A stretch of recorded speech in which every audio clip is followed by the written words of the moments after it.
Many thanks for still staying with us on the decks. And we'll be connected from United States of America, Chicago, precisely, by Dr. Modesty Echefola, who is the social activist who is joining us on the decks. Good to have you, Dr. Modesty, if you can hear me very clear. Hi, Betty. Good evening, my brother, my friend. How are you doing today? All right. Doctor, can you hear me? Yeah, I can hear you very well. I can hear you. I don't know if you can hear me. I'm so sorry. I All think the right. network. All right, many thanks for joining us. I feel network will be having some glitches right here, but let's take a look at the issues that school children that went to school in Kaduna are still, for the past 1 week, in the custody of abductors, and they have placed a 1 billion naira ransom on them, and the federal government are saying that we are not paying the ransom. What do you feel this may affect the educational system? Yeah, like to me, I will always say, this thing goes back to the government. I think you understand, like, this is why, in the last election, people were trying to, do, their best in the election, because all this is still backs down to, because the thing is, I want to believe that that there are some people sponsoring these people, and again, we have what is called NIN and other technologies, because these people are calling with cell phones, people are calling with different other mechanisms to reach, the government and negotiate with the government. So my question is, why can't we track these people? Why can't the government track these people? Why do we keep paying ransom? Because once we continue to pay ransom, these things are not going to stop. Like in the United States here, we hear where the government never pay ransom. There's nothing like ransom. United States never negotiate for ransom. It's either, then they look for a way to get these people that have been being adopted, or they get, some sponsors. And I think, some Nigerians need to start asking questions, because really, as Nigerians, we don't ask questions, and nobody is being held accountable. So all these things, we need to start putting all these things, as they on deck, and begin to work towards, seeing the way that we can, track down these people and get down these people. Ever since the president came into office, it's over 9 months. It has been an issue of promising Nigerians that will be so many issues will be settled. We are still facing the issue of economy, but insecurity is still on the high side. Do you feel that this government is doing so much in the area of insecurity, even with the appointment of the security chiefs and even the national security advisors and all of these, and even the funds that have been allocated to issues of security? Are you agreeing to the fact that they're doing their best regarding this job? Yeah, as what I would say, and remember, that during the election, the promises that he gave that he's going to recruit, thousands of army, they're going to, feed them, they're going to, police everywhere. This was his campaign promises. Tinubu should remember that people, were there, and people knew his campaign promises. This was one of his campaign promises when he was asked that, okay, that how can he tackle like insecurity? Like I can tell you now, because of these insecurities, a lot of businesses, has gone down. Like even to feed now is not a problem, because the farmers can no longer go to farm. I mean, it's just a chaos. I can tell you, I mean, this government are not doing anything concerning, the system, of all these, sounds like kidnappers, a doctor, and all. We need to do more, and all hands has to be on deck for the government, and not just saying all these things, because, they say things, but nothing has been done. And I can tell you that as like this security system has to be the first thing that this administration would have tackled. This would have been the first thing they would have handled. But it's just a shame now that this is 9 months and nothing has been done. I can tell you that I've been in the US for more than 3 years, but I cannot come back, because as I love my country. I want to come back and help my country, as I've always been doing. But because of, so as like my security is not even guaranteed in Nigeria. So how do you want us to come back? I can tell you, so I've even discussed with a lot of my friends. I've discussed with a lot of investors. A lot of investors, they didn't want to invest in Nigeria, but because of the security system and all, nobody want to come back. So this issue is pushing out investors to come into the country. It's a threat to investors. Yes, I can tell you, I have a lot of investors. I have a lot of investors. My friends, my colleagues from other countries, people from even the US. We'll discuss about this. We'll discuss about as how to invest, how to do a lot of things in Nigeria. But then they have to be sure that their life are secured, their properties are secured. But with all this, as nobody just want to come in. So I think the government needs to do more. I can tell you the government, they are not doing anything concerning this. I overheard you that the fact that you want to return to Nigeria from USA, but we're having so many doctors living in our hospitals and Jagba, and government are trying to see how they can actually manage it. Our hospitals are empty, doctor. As I speak to you right now, we do not have doctors attending to patients in a different hospital. What are the push factor? What is really calling Nigerians to come abroad? Can you tell us what Nigerians do not know, away from the fact that we understand that working conditions are better and all of that? Tell you a lot. Like if I start now, if you know the stress that medical doctors go through in Nigeria before even becoming a doctor. Let me start from myself, right? I was a medical student in University of Nigeria, Nsukka. I was a medical student. I started from University of Nigeria, one of the prestigious universities in Nigeria. Yeah, so I was like, I wrote exams in my third year, so I was like, I was thrown out. I was told to go and study animal science. But because I refused and I told myself, I know I can do more. It was that the system isn't working. I traveled abroad. My dad assisted me. And what happened today? As I'm a doctor. So like, if I can be a doctor in the US while my country threw me away, then you know that it's a system problem. It's not. It is not a people's problem. Now I want to tell you. Okay, then after 6 years, these doctors, after suffering everything, going through a lot of vigorous processes to become a doctor, and then so you don't want to pay them. I can tell you that doctors, on average, the doctors receive less than $100 a month, because $100 now is about 150,000 naira. So averagely in Nigeria, doctors averagely they receive less than between 140 and 160,000 a month. These doctors, they have families, they have to take care of their kids, and it is difficult. The government have to start to look at all these things. I mean, you cannot stop people while you're not helping them. You cannot stop people while even the environment is not even conducive. They don't even have the right equipment to work with. They don't, it's just, I can tell you, I mean, it's a shambles from what I've seen. Because in 2019, I came back home, to practice. I came back home, I wrote, some my Nigerian medical licensing exams to practice in Nigeria. But when I saw the system was a shambles, I have to come back to the US. Quite a very pathetic situation that we are right now. Away from that, what do you also feel that government must begin to do urgently, to address this issue? Because life of Nigerians are at stake. If our hospitals are left empty, lives of so many Nigerians are at stake as we speak to you. The rise of doctors leaving is quite very worrisome and a call for concern. What do you feel the government must begin to do urgently to fix this issue?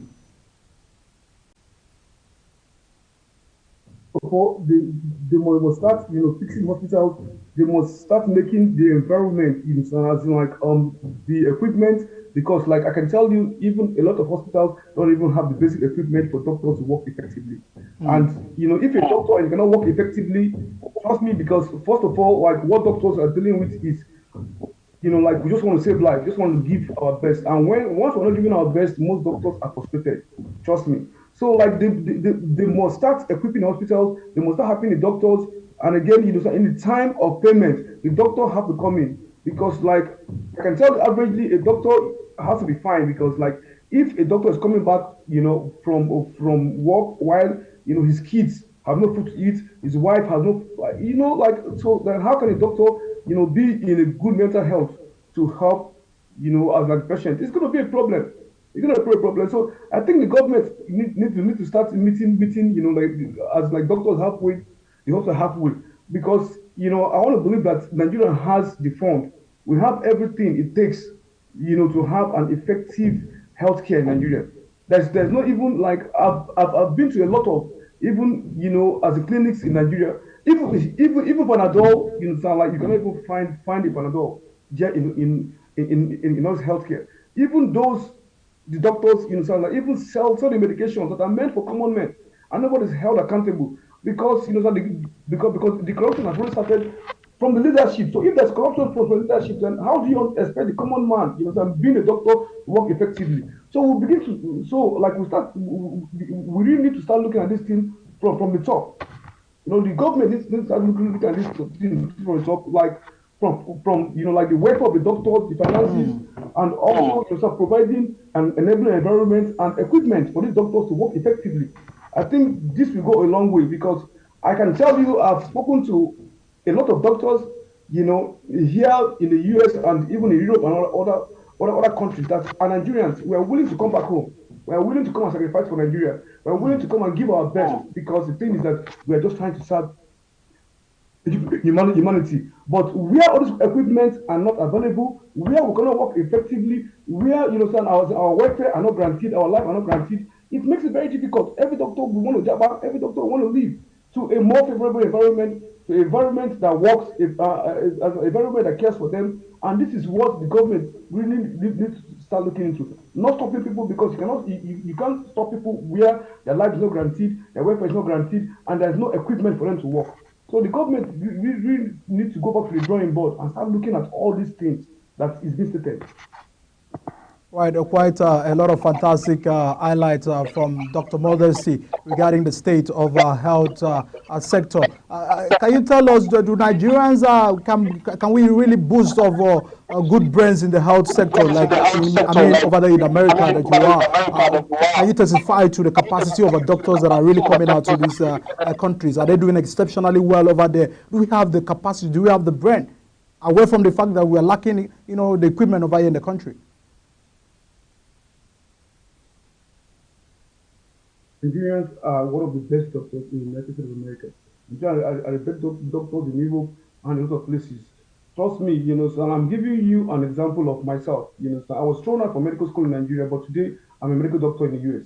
So I like using myself as a yardstick to tell you, we have a lot of brain, we have a lot of Nigerians doing exceedingly excellent, in the medical sectors here in the United States.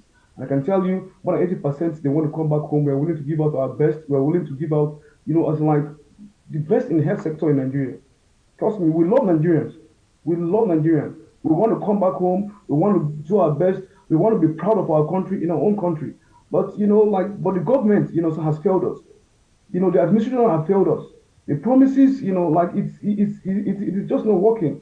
And one of the saddest things is that these people, when they have issues, as when they are sick, when they have one email or the other, they fly them to America, and then we still take care of them here. So then, does it make any sense? So you do find our politicians abroad coming to your hospitals to have some treatment? Yes, of course. I've met a lot of them here.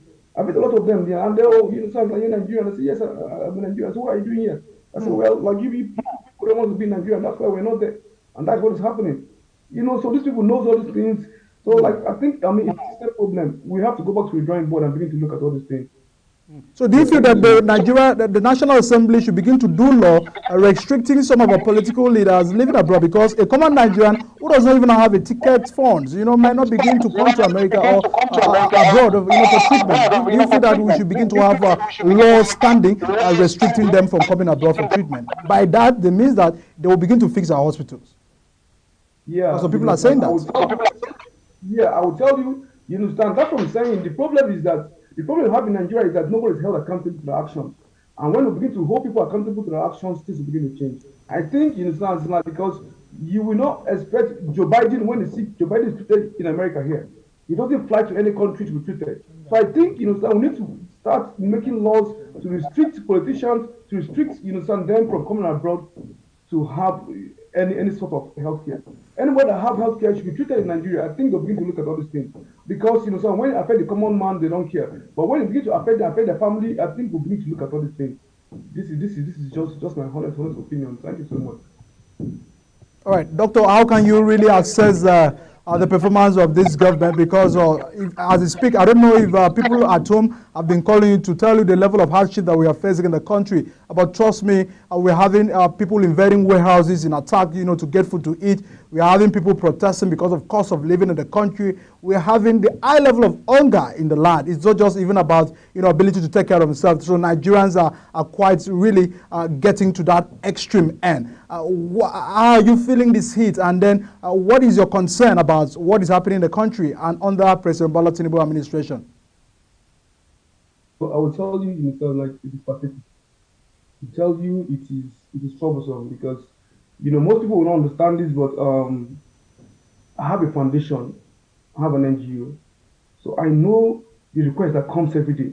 I know what I face every day. I know the level of request that comes to my table every day. So it is outrageous. People are dying, people are suffering, people are wounded. It is, I think, in the sense like this is the worst that I've seen. I was like, since like I knew myself as an adult. This is the worst ever, I would say. The promise, all the promises, the campaign promises, there's no one. I think so this administration for now, like they are not saying that they're 9 months in office, but it's a total shambles. I can tell you. There's nothing. They have not done anything. They've inflicted a lot of pains in average Nigerians. Starting from fuel, starting from the dollar exchange rate, starting from the price of things, even that they've even gone ahead to even frustrate businessmen because the businessman, like you buy this item today to resell, you sell at maybe let me say you sell at 100 naira today, and you go to the market to buy another equipment, as in that same equipment, but the next day to resell, you are buying at 150 naira. So it is so like it. I mean, it has caused a lot of pain. So for me, so this administration for now is just a joke. I've not seen anything that this administration have done. Only just inflict pain, poverty, hunger, everything is in the land. So I think we need to start telling ourselves the truth. The problem is, this government, like people are just not telling them the truth. But if they can tell the president the truth, I think, like my honest advice for him is for him to look back, for him to sit down and listen to some people that will tell him the truth. I think he needs more people, that will sit down and fix the economy because this economy is not going nowhere. Trust me, if they continue like this, I think this next 4 years is going to be a big trouble and commotion, as in like for the country. All right. Let's head over to Nigeria's relations with Niger. We are quite very close in border, and ECOWAS have given sanctions a month ago, and just a few days ago, Nigeria lifted sanctions on Niger by allowing the electricity coming from Nigeria to Niger, to proceed. Do you feel that the actions taken by the president, initial action taken by the president, the chairman of ECOWAS, was quite not considerate for the fact that they are, after a few months, they are going back, to what they had vomited? That's what I'm saying. I mean, the ECOWAS, I think the ECOWAS is a joke. I want to believe that when a child is crying, right, you just don't come and beat the child. You have to know the root cause. You definitely want to know why that child is crying. You want to know why that child is misbehaving. They never seize power because they want to seize power, but they seize power because France has been manipulating them. My question is that for how long are we going to continue to allow the West to take advantage of us? Because this thing is a question we need to start asking. We need to know. We need to come back to ourselves. Niger have been crying that France have taken advantage of them. France have been looting everything they have, and they decided to take laws into their own hand. They decided to take back what they have. Like Trump, as like the former president of this country, of US, said America first. So it has to be Niger first. It has to be Africa first. Because if we continue to allow the Westerners to invade, the African nations take whatever they want to take, I'm telling you, like the Africans will never be one of the best, and this is what the West wants. So what Niger did for me was right, but the action that ECOWAS took at first, trust me, it was not the right thing to do. They were supposed to tell Niger know what happened, which they knew what happened. They are even supposed to applaud Niger, for what they did. And because like until Africans will begin to see ourselves as one, begin to take ourselves seriously, the West will never take us seriously. Because we are blessed and we have everything that will make Africa excel. But until we begin to see all these things, we'll never progress. And like this is what I have to say. So the ECOWAS have to. I mean, the action they took at first was a very wrong move. Trust me. But I thank God that they begin to see it now and they begin to come back to their senses and they're working on it. So I really applaud them for coming back. To their senses and seeing that the Westerners are exploiting us and they're taking advantage of us. So like it's a good one now that they're coming back. Yeah, All yeah, right. thank you so much. Do you now feel that the takeover by the military in Nigeria should also be a thing of concern, to other African countries, especially our leaders, African leaders, talking of the democratically elected president, which have been alleged of issues of corruption, among other issues. Don't you feel that they should begin to pay attention to this? Because if you go to Niger, it seems the people of Niger are happy with the present government. Yeah. Yeah, that's what I'm saying. We have to go back to the table because we have to asking questions because, like I said, nobody asks questions like in Africa. Nobody, is held accountable. What I'm saying is that our leaders have to begin to look at the actions, look at how they treat the masses, how because like I said, like if a child is hungry, that child is going to cry. If you remove sweets from the mouth of a child, the child is going to cry. So like people are suffering. There's no good healthcare. There's nothing. Why we allow the Westerners to come to Africa to exploit us, to loot our gold, our natural resources and all. So then, how do you want us to smile? So that this is the root cause, son, of the cube in Africa and all. So our leaders need to begin to look at all this than just trying to silence people that are speaking, because people have to speak. We have to rise up, we have to speak. We have to defend ourselves, because if we don't defend ourselves, nobody's going to defend us. The Westerners are not ready to defend us. They're just only after what Africans have and how to exploit us. So I think the leaders of Africans will begin to they need to start to look at like the involvement of the Westerners in our country, and also even them too, how they treat as like the common men, the masses and all, because this is the root cause of, of of the army trying to take over the government. Because I don't think the army would even just want to take over the government. No, but it's when people are complaining, people are crying, and it's no longer as in like things that people need. Then you begin to see all these things begin to happen. So, like I said, we have to go back to the drawing board and we have to make this thing work. Many thanks, Dr. Modesty Echefola, a medical practitioner who joins us from the United States of America, Chicago, precisely for your thoughts and your presence on the decks on Global Television. We look forward to having you more on the show. Many thanks for joining us. And that's the package we'll be taking for today's on the decks on Global Television. So we look forward to having you again next week. Still on the decks on Global Television. I remain your host, Edikan Michael. Do have a wonderful evening.